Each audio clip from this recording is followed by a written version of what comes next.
80,000 inside this grand arena for South Africa against Wales. It was a privilege to look inside the dressing rooms and final words of encouragement in the huddle in the Springbok layer.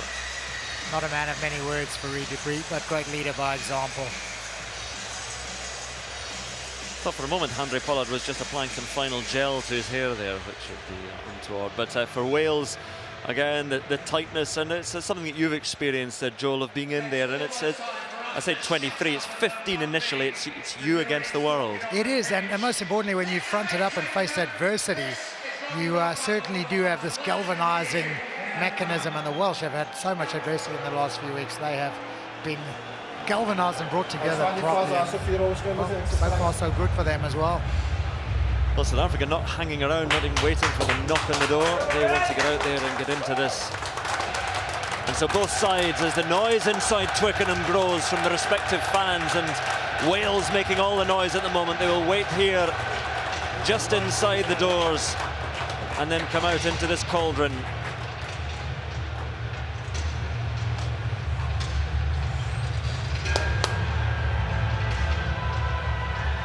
Final collecting of thoughts for those who have been there and done it before, but it doesn't lose its nervous excitement. A stage like this, a situation like this, a quarter-final of a World Cup, and for this South African side, it started with that loss to Japan, and all seemed to be lost for them, but how they've come back, and one of the strong favourites for this World Cup now. But Wales, of course, have other ideas, and both ready now to enter the arena.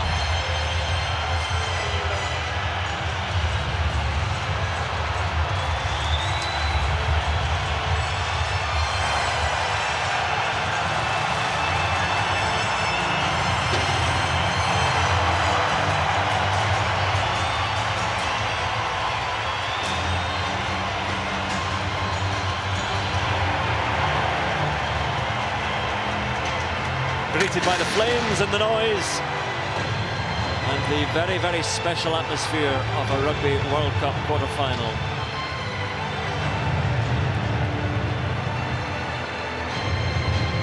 The spectators have made their noise, and now the players get a chance to sing as well. Along with them all, it is just about time for the anthems here at Twickenham ahead of South Africa against Wales.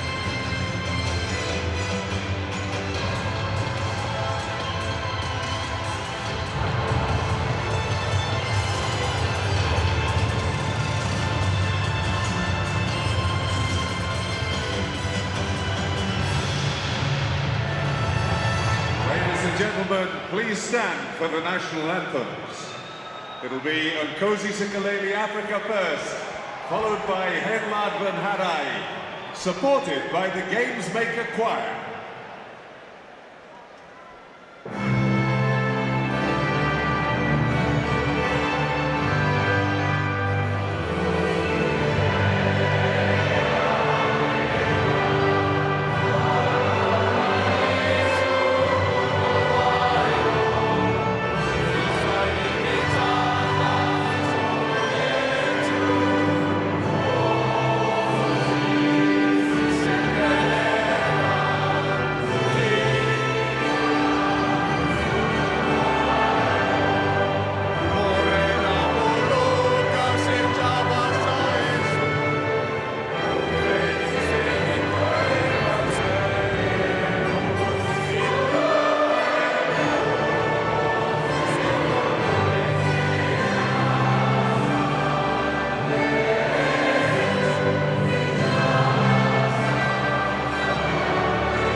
voice and great emotion from coach, from players, from supporters in the 5 languages of Nkosi Sikeleli Africa.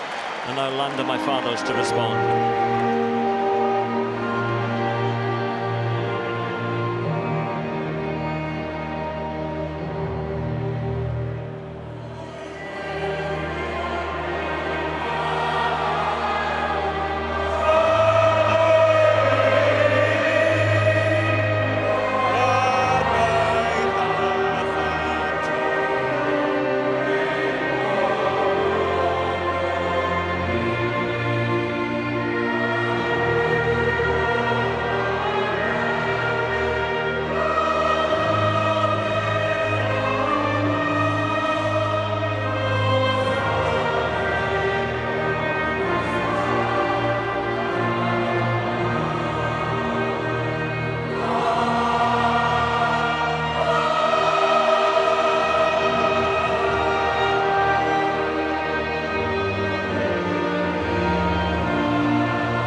Well, if the game lives up to the anthems, we are in for a treat. Again, a reminder of how South Africa line up with Fourie du Preez, the scrum half, leading them. And again, it is this blend of experience and youthful talent which is coming together so well for the Springboks as we enter the knockout stages.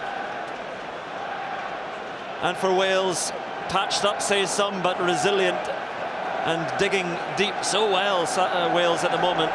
Again, Warburton leads in the back row, and Dan Biggar has been inspirational at fly half and will have to be so again. And look at the replacements again, the depth that South Africa have, some big beasts lying in wait. Adrien Strauss and Yanni du Plessis, Willem Alberts, Ruan Pienaar, Pat Lambie, Serfontein. For Wales, and Tipuric will play some part. Bradley Davis in the second row as well, and Hook has come in and now a settled part of this squad because of all the injuries.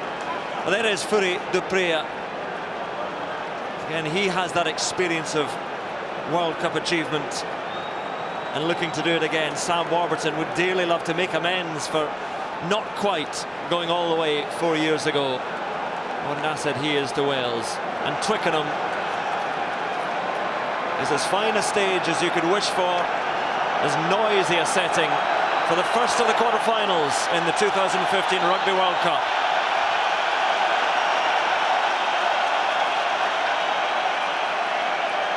About 30 seconds.